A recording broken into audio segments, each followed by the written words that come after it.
When the messenger came back, he was surprised because he came back too quick. So he says, what are you doing here? Didn't I tell you to go find out if I was going to die or not? He says, yeah, I was. But while I was on my way, a man cut me off. So he said, what this man look like? He said he was brown skinned, he was light skinned, tip tooth. Nah, it wasn't me. But he said, he had a beard. He had a beard and a leather belt on. He said, oh, I know who that is. He says, that's the prophet Elijah. Take 50 men with you, go get him, and bring him back to me. So the messenger took 50 men. There's more to the story, stay with me. He says, go get him and bring him back to me. So the messenger took the 50 men with him. He went and found Elijah. When he found Elijah, check out how he acknowledged him. First thing he says, hey man of God, come here. He acknowledged that he was a man of God. He says, hey man of God, come here, the king wants you. So Elijah said, if I'm a man of God, then let fire come from heaven and consume you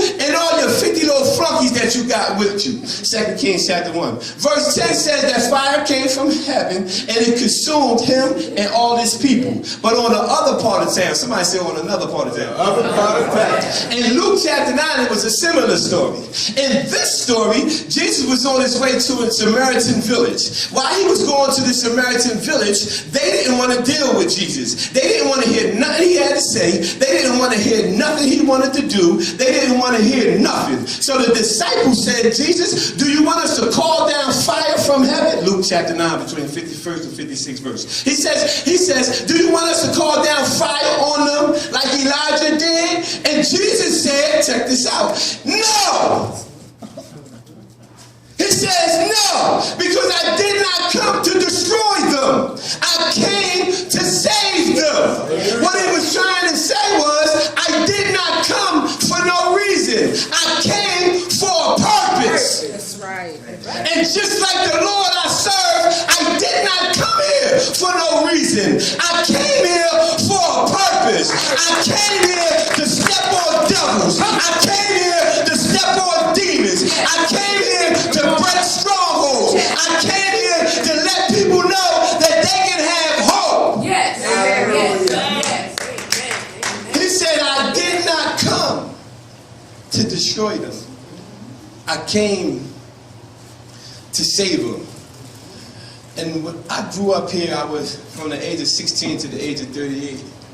I spent about 15 or 16 years inside of prison and outside of prison and off and on drugs. And not too long ago, we was here yesterday, man. My wife came down here yesterday. And, excuse me, yesterday we rolled past the parking lot because God's so good.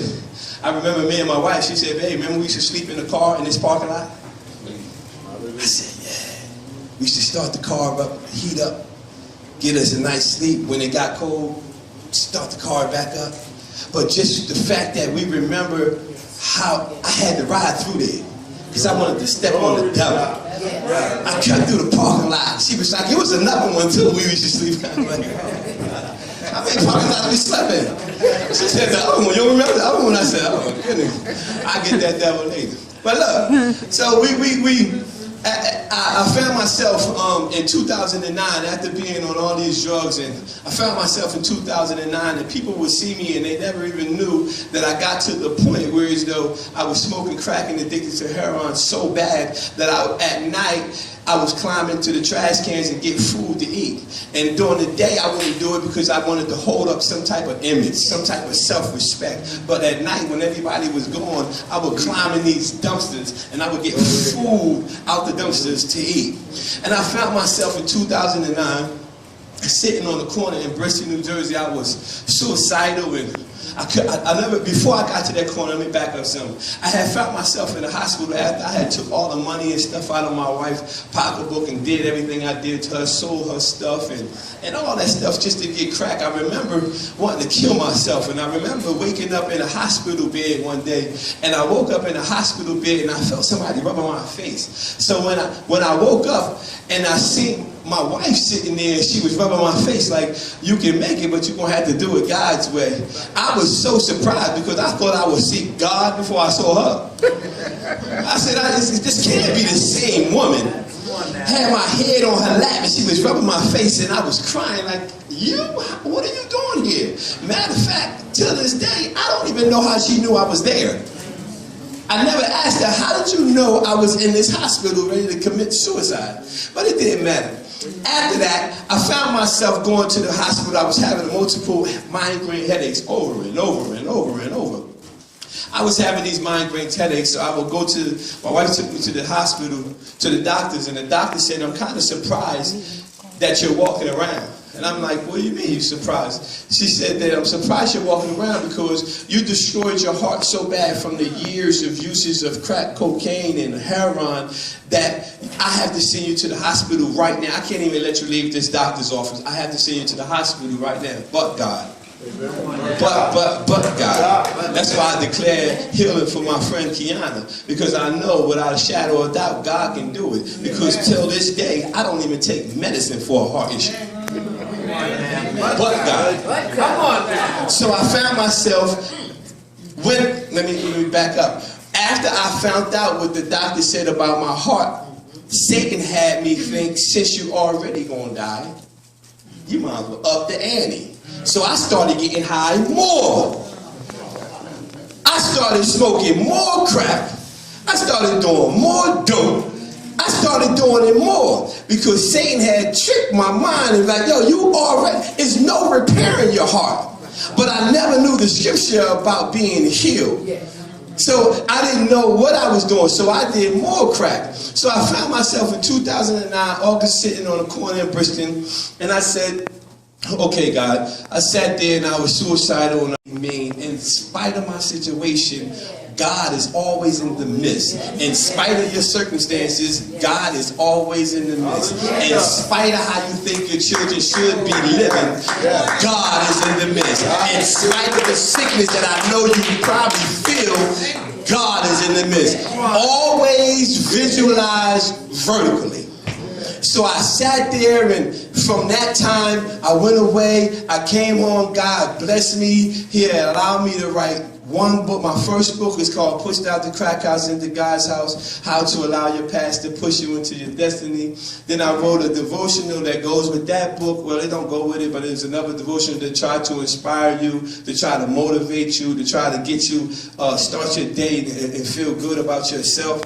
And I also wrote another book called The 28 Sermons You Have to Hear. But all that came about after the fact of all the things that I did. Once I accepted Jesus as my Lord and Savior and realized that God had to do the work inside, I kept thinking that I had to stop doing some stuff before I served God. God said, man, it'll be over by the time you stop something. And I realized that I had to allow God to come into me. He came into my life and everything else came. But I always visualized vertically. I always looked to God. I always draw near to God. I always thought about God. Even though I didn't have the personal relationship that I wanted, I never took my eyes off God. Now, I'm going to read something from, this is out of the workbook. I'm going to read something that's been in my spirit too. It says, always live off of your vision and never live off of your sight. Your sight shows you what's now, but your vision shows you what's to come. Amen. My sight was showing me that I was a crackhead. My sight was showing me that I was a dope fiend. That's what that was showing me. But people didn't know that while that man looked like a crackhead, that crackhead had a vision inside of him.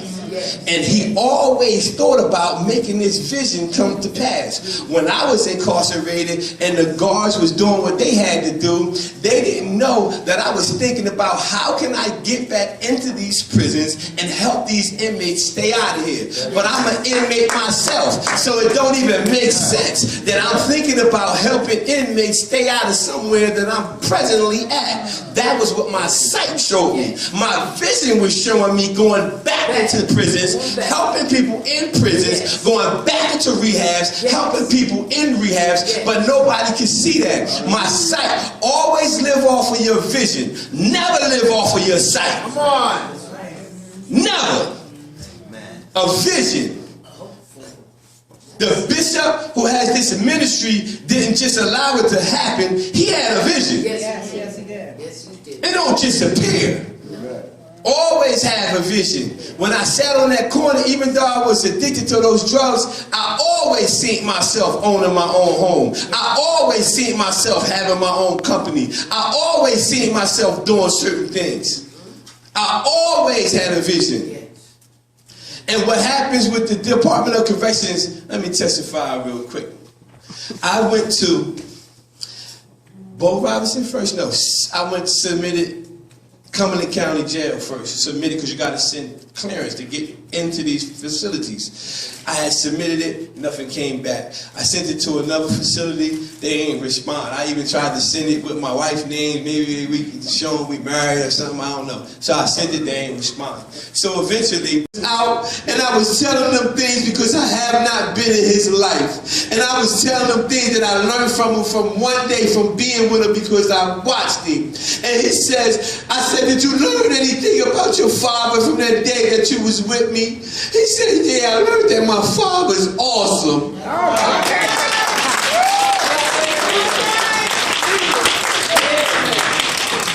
And I didn't want to end on that. So I said, let's take him home with that before he get mad. He might ask me for a couple hours or something. But just the fact that God did all that for me, it's just, I just have this passion.